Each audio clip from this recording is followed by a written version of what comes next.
തൃശൂരിൽ ബി.ജെ.പി. ദേശീയ അധ്യക്ഷൻ നിതിൻ നബീന്റെ ചർച്ചയിൽ പങ്കെടുത്ത് കോൺഗ്രസ് നേതാവ് Thrissur DCC. Secretary K Girish കുമാറാണ് ബി.ജെ.പി. പരിപാടിയിൽ പങ്കെടുത്തത്. തിരുവമ്പാടി ദേവസ്വത്തിന്റെ പ്രതിനിധിയായിട്ടാണ് ചർച്ചയിൽ പങ്കെടുത്തത് എന്ന് ഗിരീഷ് ന്യൂസ് മലയാളത്തോട് പറഞ്ഞു. ഞാൻ കാനവും സ്വരാജും തമ്മിലുള്ള LDFന്റെ അവരുടെ യാത്രയുണ്ടായിരുന്നു. അതിലും രാമനിലയത്തിൽ വെച്ച് തിരുവമ്പാടി ദേവസ്വം സെക്രട്ടറി എന്നുള്ള ലെവലിൽ വിളിച്ചിരുന്നു. ഞാൻ അതിൽ പങ്കെടുത്തിരുന്നു. അതേപോലെ തന്നെ ഇന്ന് BJP-യുടെ കേന്ദ്ര ഉത്തരവാദിത്തമുള്ള പ്രസിഡന്റ് വരുന്നു. അവരെ വന്ന് ക്ഷണിച്ചപ്പോൾ തിരുവമ്പാടി സെക്രട്ടറി എന്നുള്ള ലെവലിൽ വരണം എന്ന് പറഞ്ഞു. ഞാനത് പോയി. ഞാൻ എൻ്റെ കൂട്ടുകാരുടെ അടുത്തും എല്ലാവരുടെ അടുത്തും ചോദിച്ചപ്പോൾ തിരുവമ്പാടി സെക്രട്ടറി എന്നുള്ള ലെവലിൽ നിങ്ങൾ തീർച്ചയായും പങ്കെടുക്കണം എന്ന് പറഞ്ഞു. അത് പങ്കെടുത്തു. അതിലൊരു വലിയ തെറ്റായി കാണുന്നില്ല. ലെവിൻ കെ വിജയനാണ് കൂടുതൽ വിശദാംശങ്ങളുമായി ചേരുന്നത്. ലെവിൻ, മുൻപും CPM പരിപാടിയിൽ പങ്കെടുത്തിട്ടുണ്ട് എന്ന് പറയുന്നു. അതുപോലെ തന്നെ ഇപ്പോൾ ആ രീതിയിലാണ് പങ്കെടുത്തത് എന്ന് പറയുമ്പോൾ നിലവിലെ ഒരു രാഷ്ട്രീയ സാഹചര്യം മറ്റൊന്നാണ്. അതുകൊണ്ട് തന്നെ ഇതിനെ ഏത് രീതിയിലാണ് UDF നേതൃത്വമൊക്കെ നോക്കിക്കാണുക? സ്വാതി, ഇന്നാണ് ഈ പരിപാടി നടന്നത്.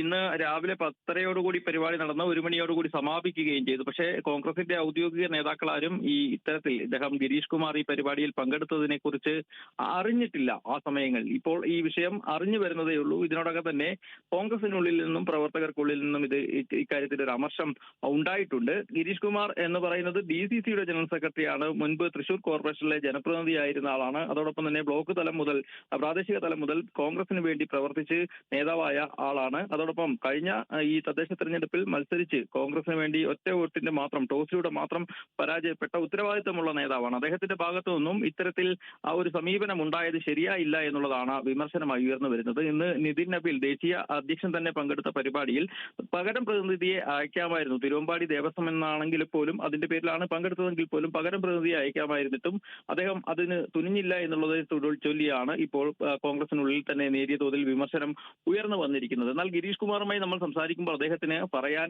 ന്യായവാദങ്ങൾ ഏറെയുണ്ട്. തിരുവമ്പാടി ദേവസ്വത്തിന്റെ സെക്രട്ടറി എന്നുള്ള നിലയിലാണ് പങ്കെടുത്തത്. കഴിഞ്ഞ ദിവസം നടന്ന LDFന്റെ തെക്കൻ മേഖലാ ജാഗ്രതയോടനുബന്ധിച്ച് നടന്ന പൗരപ്രമുഖരുമായിട്ടുള്ള ചർച്ചയിലും പങ്കെടുത്തു. മുൻപ് സമസ്തയുടെ അടക്കമുള്ള വേദികളിൽ ഇതേ ഒരു ഡെസിഗ്നേഷനിൽ വെച്ചുകൊണ്ട് പങ്കെടുത്തിട്ടുണ്ട്. അതുകൊണ്ട് തന്നെ ഇതൊരു വിവാദമാക്കേണ്ട വിഷയമില്ല എന്നുള്ളതാണ് അദ്ദേഹത്തിൻ്റെതായിട്ടുള്ള വിശദീകരണം ന്യൂസ് മലയാളത്തോട് പറഞ്ഞത്. മാത്രമല്ല, മറ്റൊരു വിമർശനം ഇതിനോടകം തന്നെ ഉയർന്നു വന്നിരിക്കുന്നത് കോൺഗ്രസിന് ബഡ്ജറ്റിനെതിരെ, കേന്ദ്ര ബഡ്ജറ്റിനെതിരെ വലിയ വിമർശനം ഉന്നയിച്ചു നിൽക്കുന്ന ഒരു സാഹചര്യത്തിലാണ്. തൃശ്ശൂരിനടക്കമുള്ള ജില്ലകൾക്ക് കേന്ദ്രമന്ത്രി സുരേഷ് ഗോപി അടക്കം പ്രതിനിധിയായിരുന്നിട്ടും അവഗണന നേരിട്ട സാഹചര്യത്തിൽ തൃശ്ശൂരടക്കമുള്ള ജില്ലകൾക്കും സംസ്ഥാനത്തിന് പൊതുവായും ഉണ്ടായ അവഗണനയ്ക്കെതിരെ കോൺഗ്രസ് വലിയ തോതിൽ വിമർശനം ഉന്നയിക്കുമ്പോൾ DCC സെക്രട്ടറി ആയിട്ടുള്ള ഉത്തരവാദിത്തപ്പെട്ട ചുമതലയിലിരിക്കുന്ന ഒരാൾ ഇത്തരമൊരു പരിപാടിയിൽ പങ്കെടുത്തത് ശരിയാണോ എന്നുള്ള ഒരു ചോദ്യം കൂടി ഉയർന്നു വരുന്നത്. ഏതായാലും ഗിരീഷ് കുമാറിന് അദ്ദേഹത്തിൻ്റെതായിട്ടുള്ള ന്യായവാദങ്ങൾ പറയാനുണ്ട്. പക്ഷേ കോൺഗ്രസിനുള്ളിൽ ഇത് ഒരു വിമർശനമായി ഉയർന്നു കഴിഞ്ഞു. സ്വാതി.